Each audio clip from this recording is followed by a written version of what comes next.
Quando a gente pensa na mensagem da cruz, a primeira coisa que vem à mente é o Novo Testamento, certo? Mas e se essa história for, na verdade, muito, mas muito mais antiga? E se ela for um plano divino traçado lá na eternidade e que a gente consegue ver em cada página da Bíblia? É isso que vamos desvendar agora. Para começar, olha só que frase impactante lá de Apocalipse. Ela já dá a chave de tudo. O Cordeiro, imolado desde a criação do universo. Isso quer dizer que o sacrifício não aconteceu só em Jerusalém. Simbolicamente, ele já existia desde sempre. Isso muda tudo, né? O Calvário, então, nunca foi um plano B, uma reação de última hora ao pecado. Pelo contrário, era o plano principal de Deus desde o comecinho.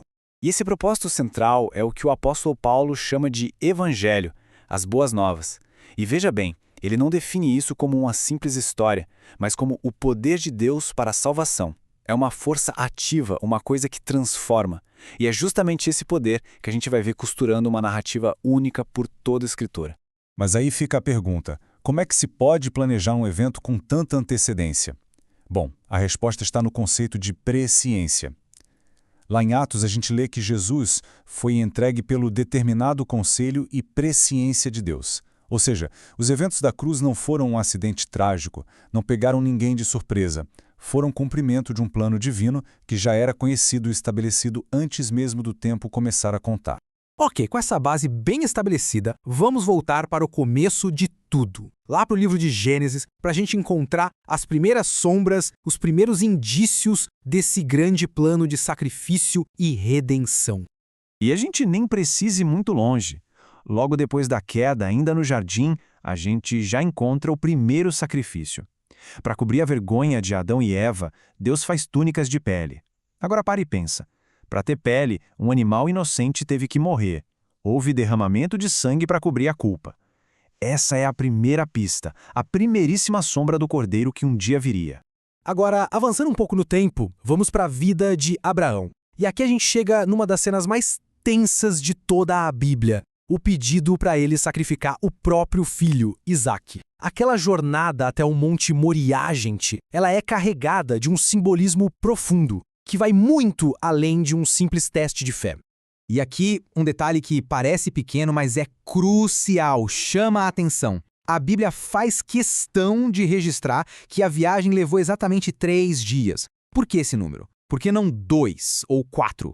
Parece específico demais, não acha? Essa pergunta sobre os 3 dias de Abraão ecoa direto no coração do Novo Testamento e nos leva a outra pergunta. Por que Jesus, o Filho, ficou no túmulo por exatos 3 dias antes de ressuscitar?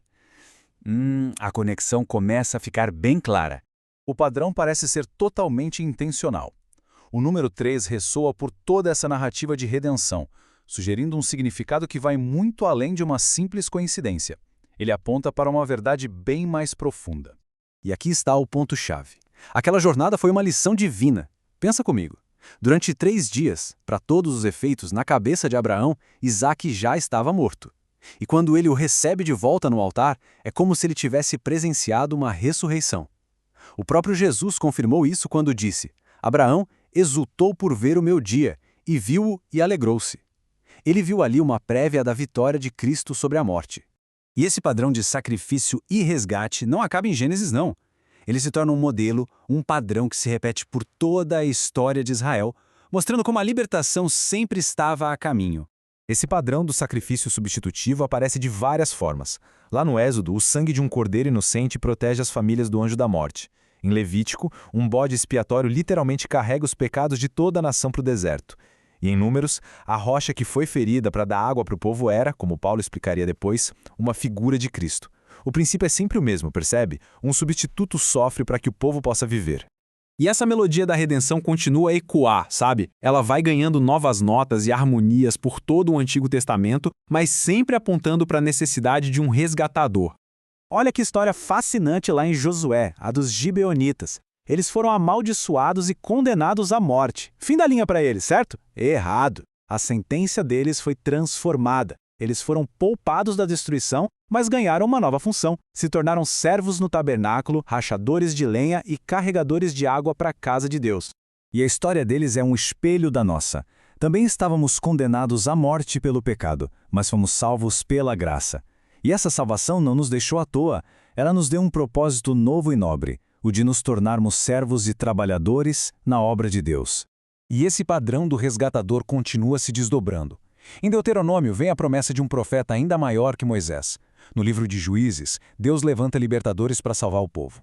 E na história de Ruth, vemos a figura do Goel, o parente que tinha o direito e o dever de resgatar a família.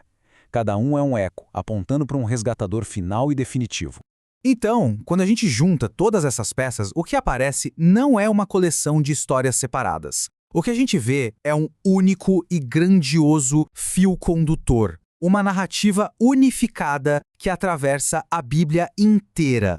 A conclusão se torna clara e muito poderosa. De Gênesis a Apocalipse, a Bíblia está, na essência, contando uma única história. É a história da redenção. É a história do Calvário contada e recontada através de tipos, sombras, profecias e leis, tudo culminando em um único evento transformador. E então, às margens do Rio Jordão, chega o grande momento.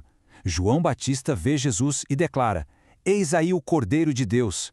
Nessa frase, todos os séculos de espera, todas as sombras do Cordeiro Pascal, do sacrifício de Isaque, do bode expiatório, tudo encontra seu cumprimento. O símbolo finalmente dá lugar à realidade. O resgatador finalmente chegou. E isso tudo nos deixa com uma reflexão final. Se o sacrifício redentor não foi uma medida de emergência, mas sim o plano central de Deus desde antes da fundação do mundo, como isso transforma a maneira de ler cada lei, cada salmo e cada profecia? A história inteira se revela como um testemunho desse amor redentor planejado desde a eternidade.